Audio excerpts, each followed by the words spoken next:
Dear students, welcome back. ਅੱਜ ਅਸੀਂ social studies ਤੇ ਕੁਝ concepts ਪੜਾਂਗੇ। ਸਭ ਤੋਂ ਪਹਿਲਾਂ ਆਪਾਂ constitution ਤੋਂ ਸ਼ੁਰੂ ਕਰਦੇ ਹਾਂ। constitution यानी संविधान ਉਹ book ਹੈ ਜਿਸ ਦੇ ਵਿੱਚ ਸਾਡੇ ਦੇਸ਼ ਦੇ ਸਾਰੇ laws ਲਿਖੇ ਗਏ ਹੁੰਦੇ ਹਨ ਔਰ ਇਹਨਾਂ ਦੇ ਵਿੱਚੋਂ ਵੱਖਰੇ ਵੱਖਰੇ laws ਲਿਖੇ ਗਏ ਹੁੰਦੇ ਹਨ, ਉਹਨਾਂ ਨੂੰ articles ਕਿਹਾ ਜਾਂਦਾ। 1950 ਦੇ ਵਿੱਚ ਇਹ constitution ਹੋਣ ਦੇ ਵਿੱਚ ਆਇਆ ਸੀ। ਹੁਣ ਇਹ ਜੋ ਕਨਸਟੀਟਿਊਸ਼ਨ ਹੈ ਇਸ ਦੇ ਵਿੱਚ ਵੱਖਰੇ ਵੱਖਰੇ ਆਰਟੀਕਲਸ ਨੇ, ਵੱਖਰੇ ਵੱਖਰੇ ਟੌਪਿਕਸ ਨੇ। ਇੱਕ ਇਸ ਦੇ ਵਿੱਚ ਬਹੁਤ ਇੰਪੋਰਟੈਂਟ ਆਰਟੀਕਲ ਹੈ ਜੋ 8ਵੀਂ ਕਲਾਸ ਤੋਂ ਉੱਪਰ ਸਾਰੇ ਬੱਚਿਆਂ ਨੂੰ ਪਤਾ ਹੋਣਾ ਚਾਹੀਦਾ ਔਰ ਆਮ ਸਿਟੀਜ਼ਨ ਨੂੰ ਜਦੋਂ ਇਹਨਾਂ ਚੀਜ਼ਾਂ ਬਾਰੇ ਪਤਾ ਹੋਵੇਗਾ ਤਾਂ ਫਿਰ ਉਹ ਬੈਟਰ ਜ਼ਿੰਦਗੀ ਜੀ ਸਕਦੇ ਨੇ, ਉਹਨਾਂ ਦੀ ਲਾਈਫ ਈਜ਼ੀ ਹੋ ਸਕਦੀ ਹੈ। ਇਹ ਕਨਸੈਪਟ ਹੈ फंडामेंटल राइट्स। राइट होंदे ने अधिकार, हक, और फंडामेंटल दा मीनिंग है बेसिक। सो बेसिकली फंडामेंटली साडा कॉन्स्टिट्यूशन सानू या इंडिया दे सिटीजनस नू कुछ अधिकार दिंदा है कि हर बंदे नू ये बेसिक अधिकार हैगे हैं। वो किहड़े अधिकार हैं आपां उन्हां नू पढ़दे हां। सब तो पहला अधिकार है right to equality.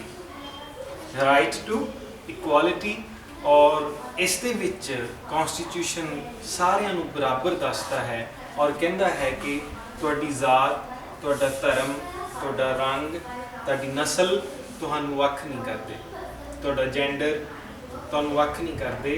India they which constitution के मुताबिक सारे बराबर होने चाहिए हैं और ये गल्लां कॉन्स्टिट्यूशन के आर्टिकल नंबर 14 तो लैके आर्टिकल नंबर 18 तक कीतियां जांदियां हन।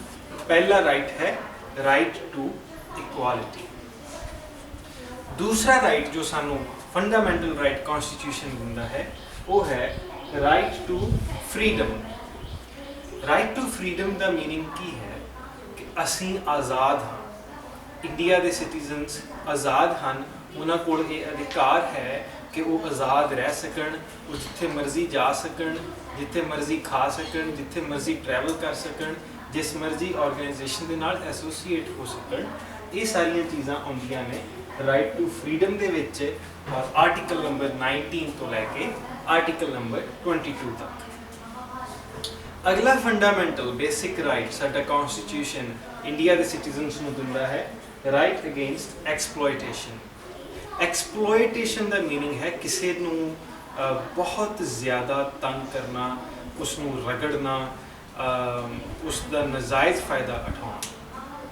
राइट अगेंस्ट एक्सप्लॉयटेशन कहता है कि जो साडे मजदूर हैं, जो साडे माइग्रेंट वर्कर्स ने या होर लोग ने, उन्होंने कोई भी जाना गुलाम नहीं बना सकता, उन्होंने फोर्स करके कोई भी जाना उन्होंने को काम नहीं करा सकता। असीं अक्सर सुनते हाँ कि पिंड दे विच भईया दौड़ गया और फिर भईए नूं कुट के फिर वापस लै आंदा। ये चीज़ां राइट अगेंस्ट एक्सप्लॉयटेशन के खिलाफ ने।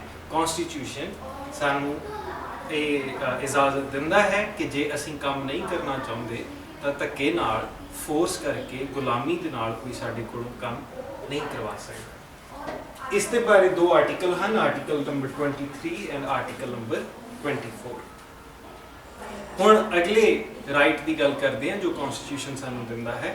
अगला राइट है right to freedom of religion और आर्टिकल 25 तो लैके आर्टिकल 28 तक है।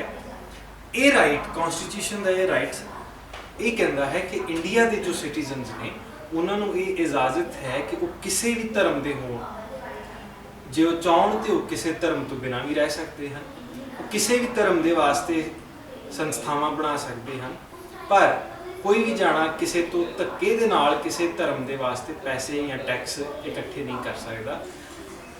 ये चीज़ां आउंदियां ने right to freedom of religion दे विच।